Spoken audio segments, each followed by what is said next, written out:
Bienvenue à tous dans The Deep Dive.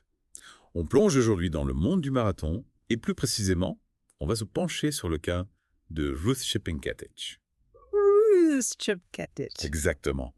Vous savez, la première femme à passer sous la barre des 2h10 au marathon. Ah oui, incroyable, un exploit historique. Absolument. On va décortiquer ensemble un article d'Athlé expliqué qui retrace son parcours, ses méthodes d'entraînement et bien sûr cette fameuse performance.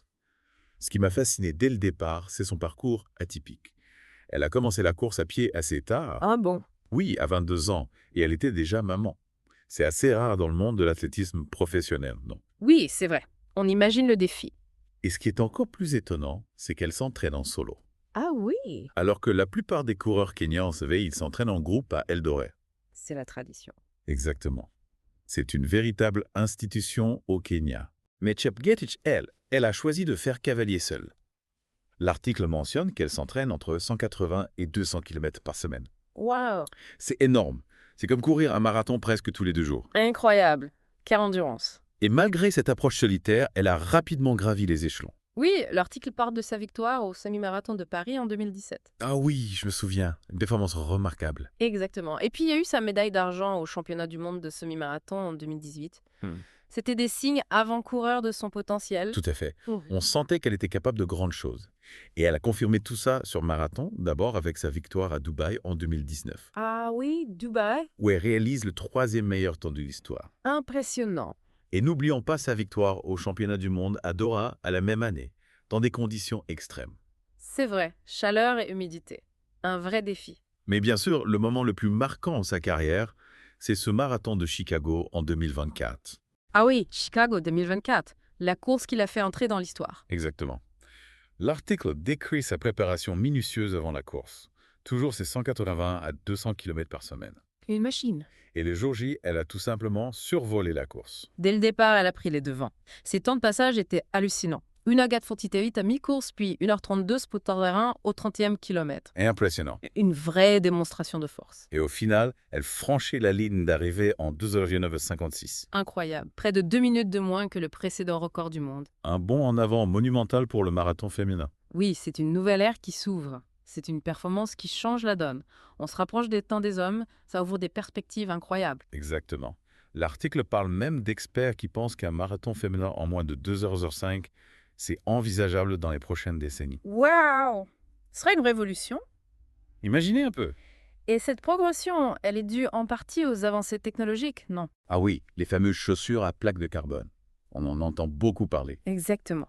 Ces plaques, intégrées dans la semelle, elles améliorent le retour d'énergie, l'économie de course. On dépense moins d'énergie pour aller plus vite. Fascinant. Donc la technologie, elle a son rôle à jouer dans cette évolution. Oui, sans aucun doute.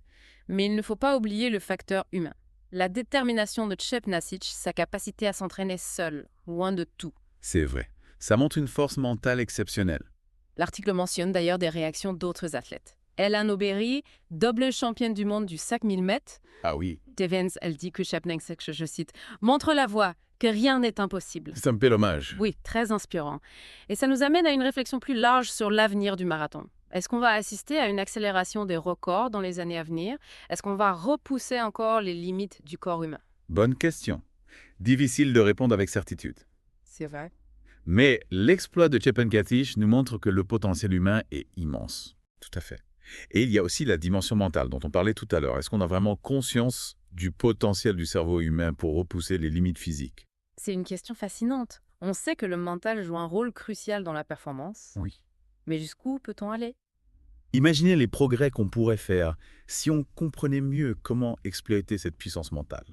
C'est vrai. Pas seulement pour le sport, mais pour tous les domaines de la vie. Si Chepngetich peut briser une barrière aussi symbolique que celle des 2h10 au marathon, on peut tous se sentir inspirés à atteindre nos propres objectifs. Absolument. C'est une excellente conclusion. On retient de cette plongée dans l'univers du marathon.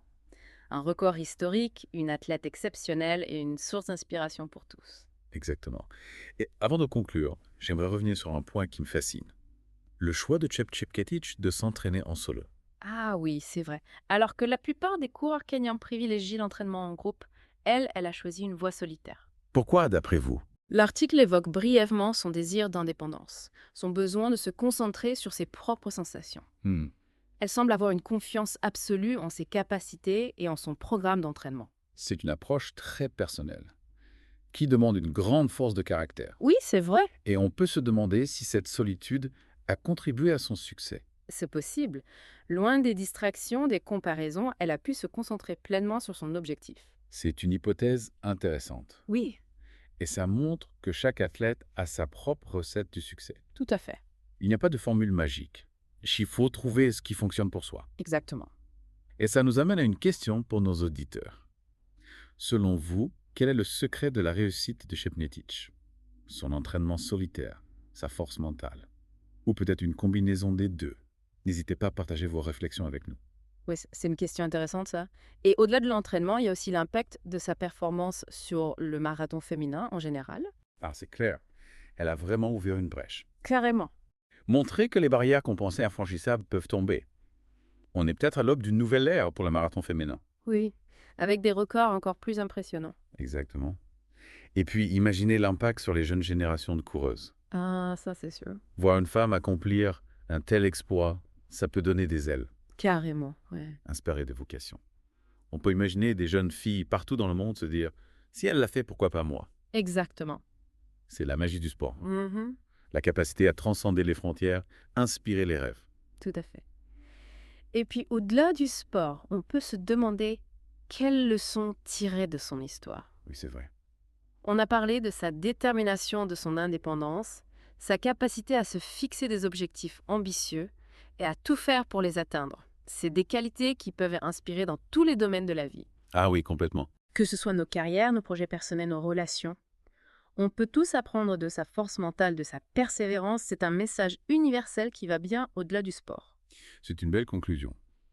On retient donc de cette plongée dans l'univers de Ruth Šepnětić un record historique, une athlète exceptionnelle, une source d'inspiration pour tous et une invitation à repousser nos propres limites. Exactement. On espère que cette exploration vous a donné matière à réflexion. N'hésitez pas à nous faire part de vos impressions. On est toujours ravis d'échanger avec nos auditeurs. Merci de nous avoir accompagnés dans ce deep dive. On se retrouve très vite pour une nouvelle plongée au cœur d'un sujet captivant. À bientôt. À bientôt.